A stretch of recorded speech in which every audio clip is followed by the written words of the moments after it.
দেখতে দেখতে ছেলে আমার 1 বছরে পড়ে গেছে, আর ওর জন্মদিনের ছোট্ট করে একটু আয়োজন করেছিলাম। সন্ধ্যেবেলায় ছোট্ট একটা পার্টির ব্যবস্থা করেছিলাম, তাতে বন্ধু এবং পরিবারের আপনজনেরা ছিল। খুবই আনন্দ হয়েছিল, সে কথা আর বলতে বাকি থাকে না। হাই, আমি বিলম্বিতা, তোমরা কেমন আছো? আমরা বেশ মজায় দিন কাটাচ্ছি। ওর খাওয়া দাওয়ার আয়োজনে দুপুরবেলায় এইগুলো ছিল: 5 রকমের ভাজাভুজি আর তার সাথে পায়েস। মিষ্টি মানে ঠাকুরের প্রসাদ আগেই খাইয়ে দিয়েছিলাম, আর যেহেতু সেইভাবে ওকে চিনি দেওয়া হচ্ছে না, তাই আলাদাভাবে ওকে মিষ্টি আর আমরা খাওয়ালাম না। তাই কিছু সুন্দর সুন্দর ছবি আমাদের তুলে নিচ্ছিল, যাতে মুহূর্তগুলো সাজানো হয়ে অ্যালবামে রাখতে পারি। ও বেশ কান্নাকাটি করছিল বলে আমি ওকে প্রথমেই একটু পায়েস খাইয়ে দিলাম। বলি ওর বাবা আসুক, মাছ ভাত খাওয়াবে। মাছ ভাতটাই তো আসল ব্যাপার, জন্মদিনের সকাল আর মাছ ভাত খাবে না? তো আমাদের আশীর্বাদ পর্ব কিন্তু সেভাবে হয় না 5 বছরের আগে। 5 বছরের পর প্রথম আশীর্বাদও পায়, মানে যেটাকে আমরা বরণডালা বলি, ওটা 5 বছরের পর পায়। আর এখন সবাই মাথায় হাত রেখে আশীর্বাদ করবে, পায়েস খাবে, এইসবই চলবে। কিন্তু সবাই খাওয়াতে পারলো না, ও একদমই খেতে চাচ্ছে না। ওর বাবা একটু মাছ আর ভাত খাইয়ে দিল। ওর বাবা আজকে খুবই ব্যস্ত, যেহেতু সন্ধ্যাবেলায় কিছু মানুষ আসবে, সেই সব আয়োজনে অনেক ব্যস্ত হয়ে রয়েছে। ছেলেটা সকাল থেকেই খুব খেলাধুলো করছিল, খুব আনন্দে ছিল, কিন্তু যত যত মানুষের ভিড় বাড়ছে ওর ভয় বেড়ে যাচ্ছে।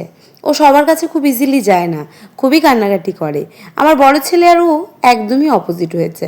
এরপর আমরা সবাই মিলে একসাথে হই হই করতে করতে খাওয়ার জন্য বসে গেলাম। আমি সবাইকে দেখালাম না, কারণ হচ্ছে খাওয়ার মুহূর্তটা তো কী আর দেখাবো বলো। এরপর রেডি সেডি হয়ে বসে গেছি, কিন্তু এই বীভৎস পরিস্থিতি তোমরা ভিডিও দেখলে বুঝতে পারবে না। জামা পরিয়ে দিয়েছিলাম, জামা খুলে দিয়েছে, আর এখন আমি ওকে একটু খাওয়ানোর চেষ্টা করছি, তার আগে কান্না কাটি অনেক কিছু হয়ে গেছে। ছোট্ট করে দেখিয়ে দিই রান্নায় কী চলছে।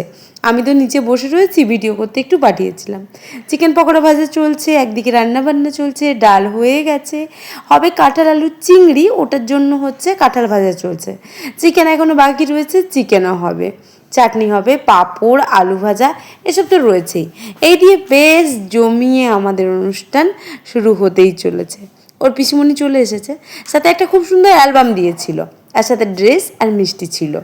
তো ওর পিসিমণি তাড়াতাড়ি চলে যাবে, তার কারণ হলো ওদের আরও একটা নেমন্তন্ন ছিল। থাকলে ভালো লাগতো, কিন্তু কিছু করার নেই, যেহেতু আরেকটা নেমন্তন্ন আছে। এক এক করে সবাই আসছে, আর আমার আনন্দ যেন কুলোচ্ছে না। সুজয় চলে এলো, ওকে দিয়ে ভিডিও করা শুরু করলাম, কিন্তু এর আগেও পাশের বাড়ির বৌদি এসেছে, তার 2টো কিউট মেয়েকে নিয়ে।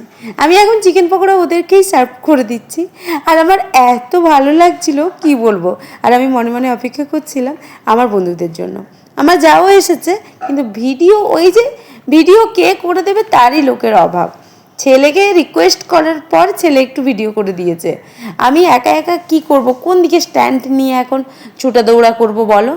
এই রুমে সবাই ছিল, ওদেরকে একটু পকোড়া দিয়ে এলাম। এরপর বন্ধুরা চলে এসেছে, ওদের জন্য মাজা নিয়ে চলে এলাম ঘরের ভেতরে। আপাতত ওরা সবাই একসাথে বসুক, মানে বাচ্চারা আর ওরা, পরে আমি ছেলের রুমে ওদেরকে শিফট করিয়ে দেবো বাচ্চাগুলোকে, তারপরে ওরা আরামসে বসে এখানে গল্প করতে পারবে।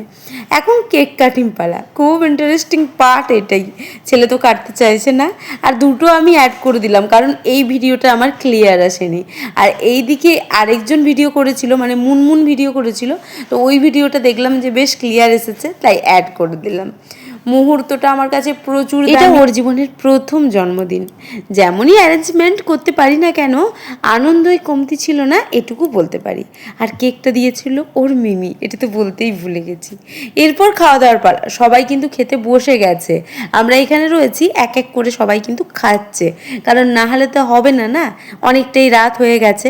আমি চলে গিয়েছিলাম, ছেলে কাঁদছিল বলে। তারপরে আমার এক বান্ধবী দেবু উঠে সবাইকে কেকগুলো কাটিং করে দিল, আর আমি কিন্তু রুমের ভিতরে গিয়েই ছড়িদিকে বলেছিলাম যা না কেকটা কাটিং করে সবাইকে। এসে যখন দেখলো দেবু এটা ম্যানেজ করে নিয়েছে, ছড়িদি তখন চলে গেল, আর আমাকে বলল চিন্তা নেই, দেবারতি সব করে দিচ্ছে। আমি বললাম ঠিক আছে। আজকে সারাটা দিন হই হই করে কাটালাম, আর খুব মজা করলাম। শেষে খাওয়া দাওয়ার পালা, সবাই বাই বাই করে বাড়ি চলে গেল। তখন একটু মন খারাপ করেছিল।